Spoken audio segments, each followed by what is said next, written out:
Beetlejuice came to theaters in 1989, and while I didn't see it on the big screen, I caught it as soon as it came to our local VHS rental place. It was the perfect mix of creepy, funny, and fun to get me absolutely hooked.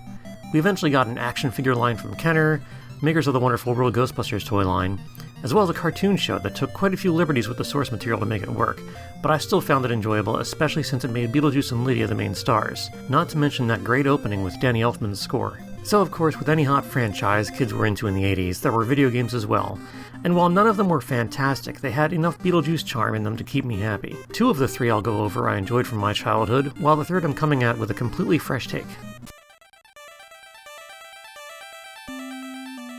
Beetlejuice on NES comes to us from publisher LJN.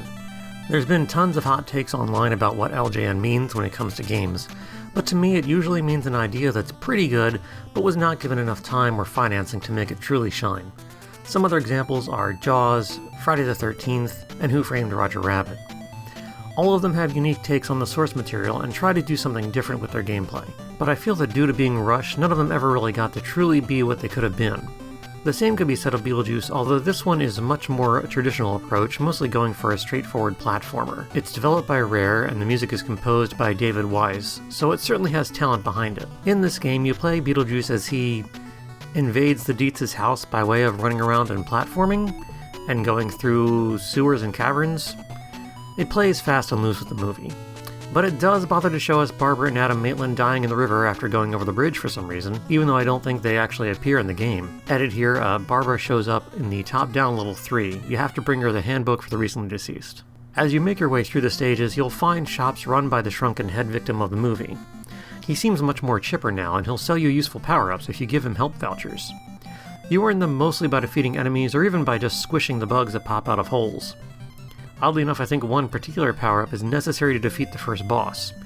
At the end of the first stage, you'll see Charles Dietz, I think, who will try to kill you with bug spray. Try as you might, you're not going to hurt him. It's not explained to you, but you need to knock him back far enough that he hits the wall behind him, which will defeat him.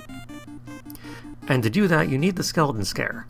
You have to be careful because it has a very limited shots, and if you die in this room, I think you respawn here and can't leave, meaning you're stuck until you get a game over and continue. After a couple platforming levels, you'll be wandering around in a top-down map of the main house.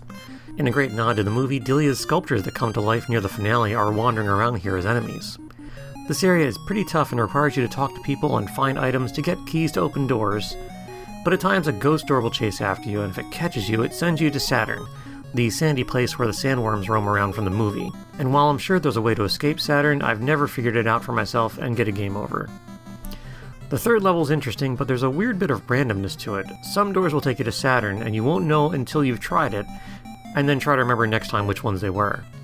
Or there's boxes scattered around, and some of them have helpful items, some of them are just immovable obstacles, and some of them have enemies, and you won't know until you try to walk through them.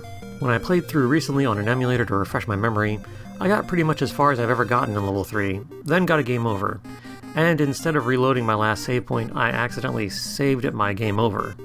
So level 3 is still as far as I've ever gotten. But like I said earlier, this is a typical LJN game where there's some good ideas mixed in with some rushed production. Though I'd say this game definitely ranks below Jaws and Friday the 13th, and maybe below Roger Rabbit as well. Next we have Beetlejuice for IBM PCs, which is a single-screen arcade-like game made from high-tech expressions. I've not looked it up on YouTube, but someone has to have done videos covering this company, because I feel like they're the LJN of PC games in the sense that they had so many licenses and the quality could vary pretty greatly. Whereas the NES game was based on Beetlejuice the movie, High Tech Expressions game is based on the Beetlejuice cartoon series. It's called Skeletons in the Closet, and in it, Beetlejuice has literal skeletons in his closet that have escaped. Skeletons being a slang term for lies, in case people don't know. Each screen will have at least one skeleton roaming around, and you've got to attack it to knock it into a pile of bones. After you do that, an AI-controlled Lydia will come over and vacuum up the bones. If she doesn't make it over in time, the bones will reanimate and turn into a different color, indicating they're now faster. Each time you knock a skeleton down, an icon will appear above them for a power-up, which you can keep until you lose a life. You start off by being able to throw slime in front of you, but you'll find a spread shot-like power-up, and one that will fire in directions all around you. But my favorite has always been the head icon, which allows you to throw Beetlejuice's head like a boomerang clear across the screen. If Lydia gets touched by a skeleton, she'll be caged and is unable to vacuum the enemies. The next time you knock a skeleton down, the power-up icon should be a lightning bolt, which will free her. Eventually, Beetlejuice's friends from the cartoon will show up. They walk around harmlessly, though if a skeleton touches them and they learn of a lie Beetlejuice told, they go into a rage, quickly running around the screen. They will kill Beetlejuice if they touch him, and they can cage Lydia.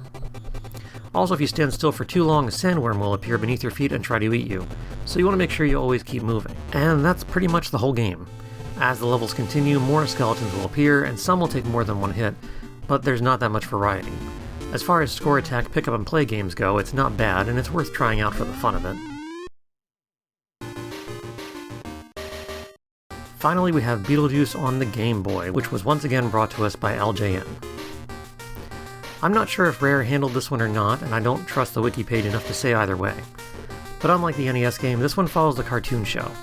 In this game, you play as Beetlejuice helping clear Lydia's house of hauntings. You wander around the house in a side-scrolling format, go in a door, and then you'll be tasked with somehow getting rid of a ghost in that room. Sometimes it's the ghosts that are haunting items in the room, and you need to avoid getting hit while attacking the items enough times to get the ghost to escape them, then continue attacking them until they go away.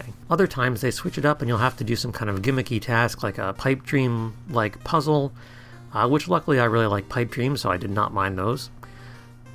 One time I had to do a scary face contest, which consisted of me changing up different parts of my face and getting a higher scare score.